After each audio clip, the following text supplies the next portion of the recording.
तुम अच्छाई और बुराई के नाम पे अगर इलेक्शन लड़ोगे तो फिर हम अगर आपकी बुराई बताने लग जाएंगे तो इस शहर के अंदर जलजला आ जाएगा, इस शहर के अंदर रोना पीटना मच जाएगा। अगर हम हकीकत बोलने पर आ गए मुफ्ती साहब और हकीकत में अच्छाई और बुराई के इलेक्शन का मामला अगर हमने अपने हाथ में लिया है कि बीवी शौहर के हर सुख और दुख में, जिंदगी के हर मोड़ पर अपने शौहर के साथ कांधे से कांधा लगाकर खड़ी रहती है, इसलिए यह रिश्ता सबसे मजबूत रिश्ता कहलाता है। अवाम और कायद का रिश्ता, अवाम और लीडर का रिश्ता, ये उसके बाद आता है। अगर बीवी अपने शौहर के वक्त खड़ी नहीं रहेगी बुरे वक्त में, तो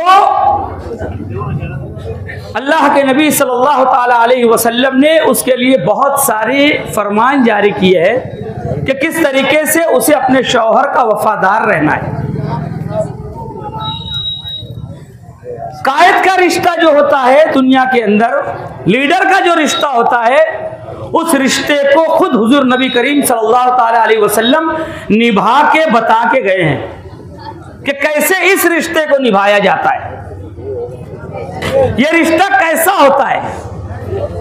मुफ्ती साहब को लोग कायदो सालार बोलते हैं, मगर आप लोगों ने नोट किया होगा उतनी देर से वही बातें चल रही है कि जब जब अवाम के ऊपर हालात आते हैं, जब जब ये पतंग वाला लीडर लप्पुश पतंग की जगह की तरह साबित होते हैं। लप्पुश लीडर पतंग लाने जाते थे तो हम लोग देखते थे ना, पतंग ऐसा टैड पतंग है कि लप्पुश पतंग है, तो जो लप्पुश पतंग रहती खालिद भाई वो ज्यादा हवा में उड़ती नहीं। इसी तरह ये हमारा लप्पुश पतंग वाला लप्पुश लीडर है, जब हवा चलेगी ये पतंग फट जाएगी, जब हालात आएंगे ये लीडर जो है ये कभी भी आपके काम आने वाला नहीं है। मैंने इनके बहुत सारे अंध भक्तों से बहस की है, मैंने यही सवाल किया है कि तेरे ऊपर कभी हालात आए? बोले नहीं। बोले जो दिन तेरे ऊपर हालात आएंगे, जो दिन कोई मसले से तू दो चार होगा, उस दिन मुफ्ती साहब के पास चले जाना, उस दिन तू उनका साथ छोड़ देगा। लॉकडाउन में आपके साथ नहीं थे, बकरीद वाले मसले में आपके साथ नहीं थे, जब जब ईदगाह वाले मैटर में आपके साथ नहीं थे, बकरीद पे जानवर पकड़ा के आपके साथ नहीं है। जब जब शहर और कौम के ऊपर हालात आएंगे ये भाग जाएंगे, ये कभी अवाम के साथ नहीं रहेंगे, और अगर साथ रहेंगे और अदाकारी करेंगे, लीडरी करेंगे तो इंजॉय करेंगे। माए बहनें सुबह से परेशान है बैंक में जाके मुस्किया के, तुम्हारा पैसा कहीं जाएगा नहीं, तुम लोग टेंशन मत लो, सब घर जाओ, कल आना।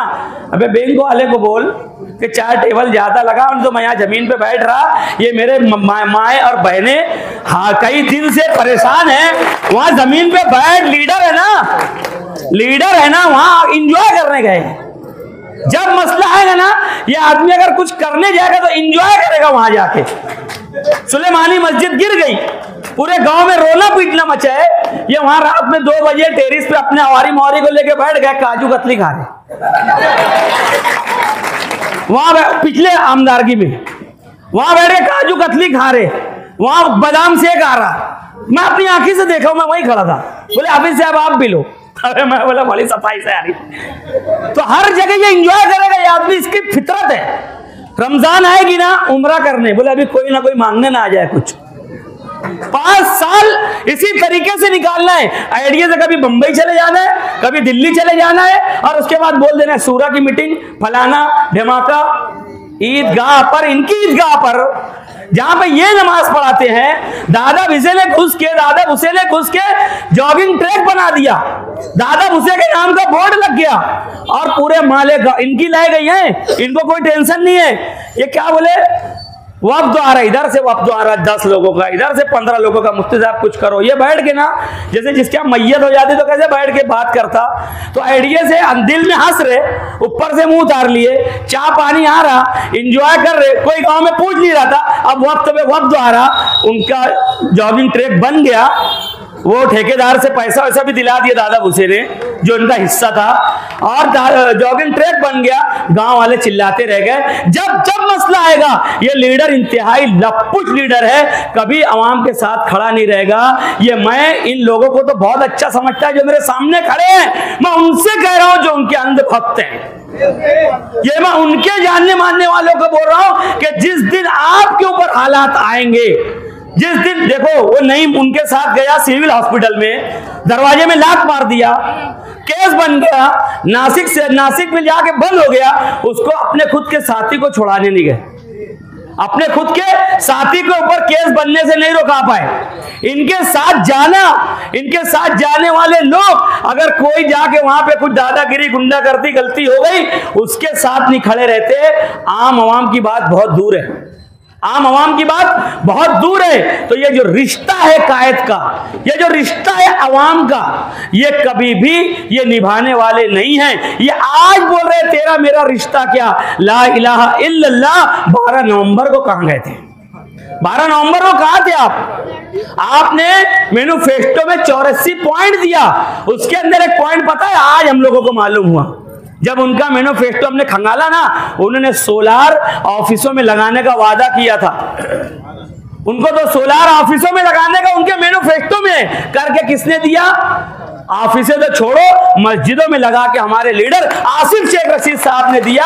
और ये बोल रहे हैं कि ऐसी कोई स्कीम नहीं है। जब जब शहर के ऊपर हालात आएंगे, जब जब आजमाइश आएगी, तो ये अच्छाई और बुराई की बात करते हैं। सोने की छुरी पेड़ में नहीं घोंपी जाती, सोने की छुरी कोई अपने पेड़ में नहीं मारता। आप बहुत अच्छे हो, इस्लाह मुआशरा करो। इलेक्शन का मौजू तामीर और तरक्की है। 5 साल आपने क्या किया, आपने क्या वादा किया था, उसमें से कितना मैनिफेस्टो पे आपने अमल किया? आपने बुनकरों के लिए क्या किया? आपने अवाम के लिए क्या किया? आपने कुरैश बिरादरी के लिए क्या किया?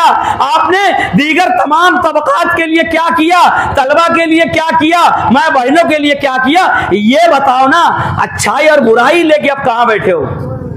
अच्छाई और बुराई का मौजू थोड़ी है। ये तो इस्लाह मुआशरा नहीं हो रहा, ये इलेक्शन हो रहा है मुफ्ती साहब। हाँ, ये जो बैठे सामने सब अच्छे लोग हैं, मुसलमान हैं, ईमान वाले हैं, ये भी ला इलाहा इल्लल्लाह मुहम्मदुर रसूलुल्लाह पढ़ते हैं।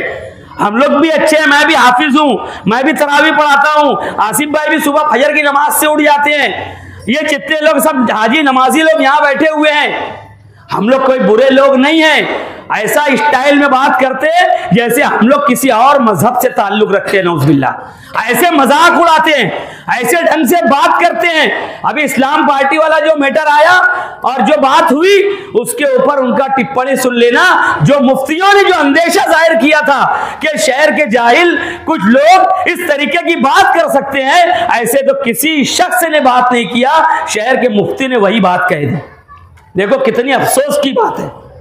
तुम अच्छाई और बुराई के नाम पे अगर इलेक्शन लड़ोगे, तो फिर हम अगर आपकी बुराई बताने लग जाएंगे तो इस शहर के अंदर जलजला आ जाएगा, इस शहर के अंदर रोना पीटना मच जाएगा।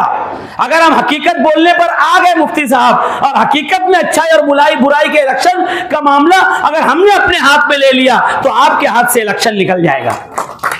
आप अच्छाई और बुराई पे हमको छेड़ो मत। हम भी ईमान वाले हैं, हम भी एक अल्लाह और एक रसूल के मानने वाले, हम भी आपके कोई जाती दुश्मन नहीं है। काम की बुनियाद पे इलेक्शन लड़ो। ये आदमी 5 साल एमएलए नहीं था, एक दिन चैन से घर पे नहीं बैठे, एक दिन आसिफ साहब चैन से घर पे नहीं बैठे। 5 साल हर हफ्ता बंबई जाते रहे और शहर का काम करते रहे। आप लोग बताओ, ये एमएलए होके लोगों को धोखा देते रहे, और आसिफ साहब एमएलए ना होते हुए खुलूस से नियत से लोगों का काम करते रहे। आज क्या हो गया? आज क्या हो गया? आज मैं गया था कैंप, मेरी बच्ची की शादी है, मैं अमूल की आइसक्रीम वो लाने के लिए गया। छोटी छोटी गलियों में अंडरग्राउंड गटर और नई सीमेंट रोड बनी हुई है, आप जाके देख लो। वहां पे सब काम 5 साल में पूरा हो गया। ये हमारा वाला लीडर अभी सिर्फ बोल रहा है, संग बुनियाद रख रहा है और लिस्ट सुना रहा है, संग बुनियाद रख रहा है और लिस्ट पढ़ रहा है। बोले इतने करोड़ का काम होगा। अरे भाई, दूसरों के तो इफ्तिताह हो गए, तुम अभी संग बुनियाद की बात कर रहे हो। तुमने तो ऐसे 40 काम का भी कुदाल मारी थी, कोई काम नहीं हुआ। अब द्वारे पे आई है बारात तो ये समझन को लगी है हगास। अब वक्त आ गया इलेक्शन का, तो अब संग बुनियाद नोमानी पुल याद आ रहा है, अब सब सीमेंट रोड याद आ रही, कब्रिस्तान के पास की रोड नहीं बनी इनसे, और 165 करोड़ नितिन गडकरी का काम ये बोल रहे कि मैंने कराया है। कैसे मान ले मुफ्ती साहब? दिल्ली महल्ले की बोरिंग साहब चालू नहीं करवा सकते, वो बोले तलवाड़ा से पाइपलाइन मैं ला रहा हूं। जाहिर सी बात है, अगर मैं बोलूंगा आसिफ भाई कि मेलकम मार्शल के गेंद पे कई मर्तबा मैं 6 मार चुका हूं, तो कोई मान लेगा क्या? अबे आदमी भी देखता है इंसान कि मौलाना मार सकते कि नहीं मार सकते, तो आपकी भी कंडीशन हमको मालूम है कि आप कहां तक उड़ सकते, कहां तक जा सकते और क्या कर सकते। हाँ, आप एमएलसी की ओट का, राज्यसभा में वोट देने की ओट का 5 करोड़ रुपया आप रिश्वत ले सकते हो, इसमें आप मास्टर हो, मैं मानता हूं, मगर आप कौमी शाहरा और आगरा रोड का काम नहीं करवा सकते, आप तलवाड़ा से पाइपलाइन नहीं ला सकते, आप सिर्फ और सिर्फ वाटर पंप की नल्ली दे दो किसी को 200 की, यही बहुत बड़ी बात है, इतना भी काम आपसे नहीं होगा। किसी को वाटर पंप की नल्ली नहीं दिए होंगे 200 रुपये की, और 100 करोड़ 150 करोड़ की बात कर रहे हैं, तो दोस्तों काम पे इलेक्शन होगा। आसिफ भाई का काम रखो सामने, और आपने 5 साल क्या किया वो बताओ, आपका मैनिफेस्टो सामने लाओ और बताओ, मैनिफेस्टो हाथ में लेकर, अगर इतने ईमानदार हो कि देखो मैंने इतने कामों का वादा किया था, इतने काम मैं कर चुका हूं और आइंदा इतने काम करूंगा। मुफ्ती साहब, काम की बुनियाद पे इलेक्शन लड़ो, आप बहुत बड़े अल्लामा हो, आप बहुत बड़े अल्लाह वाले हो, तो आपकी कब्र में हम लोग जाने वाले नहीं हैं और हमारी कब्र में आप आने वाले नहीं है। मगर अगर मेरे शहर के बच्चों की किताबों का नुकसान हुआ है, अगर मेरे शहर के बच्चों के कंप्यूटर का नुकसान हुआ है, अगर मेरे शहर के बच्चों का तालीमी नुकसान हुआ है, उसका हिसाब तो 5 साल का बराबर है कि नहीं? 5 साल किसी बच्चे को किताब नहीं मिली, ये आसिफ साहब ने किताब दी है। आप अच्छाई की बात कहां कर रहे हो? आसिफ शेख रशीद ने बच्चों के हाथों में किताबें दी हैं, हर साल 13,000 बच्चों को मुफ्त किताबें आसिफ साहब ने दी है। 1100 कंप्यूटर मालेगांव में मुसलमान बच्चों को आसिफ साहब ने दिया है। ये आसिफ साहब की बात है। आप तो इल्म वाले हो और आपने इल्म की लाइन से उन किताबों की जो बात, आसिफ साहब ने जो काम शुरू किया था, पहले ही साल से बंद करा दिया आपने, पहले ही साल से बंद करा दिया।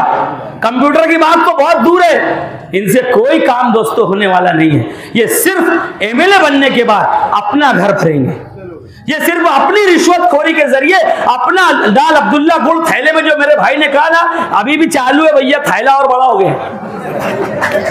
पहले पिछले आमदार बने थे तो हरी लुंगी में पैसा बांध के लाए थे, अब की शक्कर का रावल गांव वाला 100 किलो का थैला लेके गए थे, 5 करोड़ रुपया लेके आए। पहले पैसा ला के घर रख दिए, फिर वापस रातों रात यू टर्न बंबई वापस गए। मालूम है आप लोगों के बाद, पहले पैसा ला के जन जन आओ आओ आओ करके पहले घर ला के पैसा अंदर, पहले पैसा अंदर, उसके बाद फिर यू टर्न।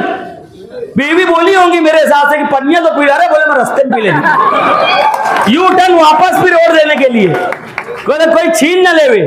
और हमारी बहनों को जा रहे समझाया, बोले पैसा वापस जाए वाला नहीं है, तो तुमके भी बंबैया में वोट दे के आए के रहा। पहले आए 5 करोड़ घर रख के, फिर भागे वोट देने वापस। तो हमको क्या मालूम नहीं है क्या?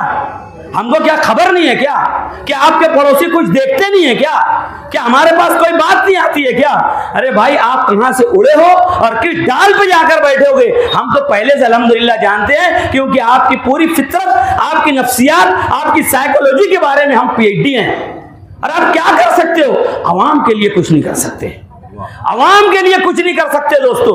अवाम के लिए करने वाला लीडर ये है जो 5 बजे रात को उठता है, अपने हाथ से चाय बनाता है, नाश्ता करता है, और उसके बाद जिक्र अस्कार करने के बाद अवाम के काम के लिए निकल जाता है। ये अवाम का काम करने वाला लीडर, जिसने 110 मसाजिद में सोलार पैनल इतने नाजुक वक्त में लगवाया है कि जब इस वक्त तो कोई काम करना पॉसिबल नहीं था, आचार संहिता लगने वाली थी, जब भी इन्होंने सोलार पैनल वाला 5 करोड़ रुपए का काम मस्जिदों की छत तक पहुंचाया है। ये खुलूस के जरिए मुमकिन होता है, रात दिन एक करने की वजह से मुमकिन, मुनाफिकत की वजह से नहीं होता। अगर लीडर मुनाफिक रहेगा कभी काम नहीं कर सकता। जाहिर सी बात है, अच्छाई और बुराई की बात मत करो, काम की बात करो, मैनिफेस्टो पे बात करो। 5 साल आपने क्या किया उसका हिसाब दो। 5 साल मेरे लीडर ने क्या किया, हम अभी रोड पे खड़े होकर हिसाब देते रहेंगे। आओ मैदान में, छोकरी झाप का बात मत करो, उड़नछू बात मत करो, जुब्बा कुब्बा मत बताओ, अपनी दीनदारी मत बताओ, अपना ओहदा मत बताओ, जमीन पे आओ। आसिफ शेख रशीद ने अवाम के लिए क्या किया है, आप क्या किया, आपने 5 साल क्या किया है, और आइंदा करने के लायक हो या नहीं हो, इतना पहले साबित करो, उसके बाद लोगों से वोट मांगो। मैं बहुत दर्दमंदी के साथ सबको बताओ। हाँ, बीजेपी को वोट दिया उन्होंने, 5 करोड़ रुपया लेके बीजेपी को वोट दिया है उन्होंने। हाँ, अभी साहब बोलेंगे वो सब तफसील। खैर, मैं बहुत आप लोगों से गुजारिश करता हूँ, आसिफ भाई के लिए तन मन धन से मैं हाथ जोड़ के अपने बुजुर्गों से कह रहा हूँ कि रशीद साहब चले गए हैं, अब आप लोग आसिफ साहब के सर पे हाथ रख दो। दोस्तों, ये जो नौजवान है, आसिफ साहब के कांधे पे कांधा लगा दो और आसिफ साहब को चुन कर लाओ। मेरी माँ और बहनें अगर कहीं से सुन रही हैं, आसिफ साहब के लिए दुआएं करें और वोट दे। इतना कह के मैं अपनी बात करता हूँ।